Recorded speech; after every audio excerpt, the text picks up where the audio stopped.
বলে পড়িস না, আব্বা বলে মন দে, পাখি আমার মন বসে না, কাঁঠাল চাপার গর্তে।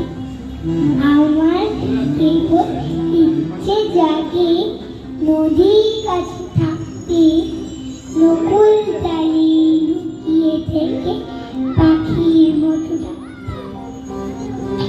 সবাই যখন ঘুমিয়ে পড়ে কর্ণফুলের কুটায়, দুধ ভরা ওই চাঁদের ঘাটে ফেরেশতারা উল্টায়। তখন কেবল ভাবতে থাকি, কেমন করে উড়ব, কেমন করে শহর ছেড়ে সবুজ গ্রামে ঘুরব। তোমরা যখন শিখছো পড়া মানুষ হওয়ার জন্য, আমি না হয় পাখি হব, পাখির মতো ডাকবো।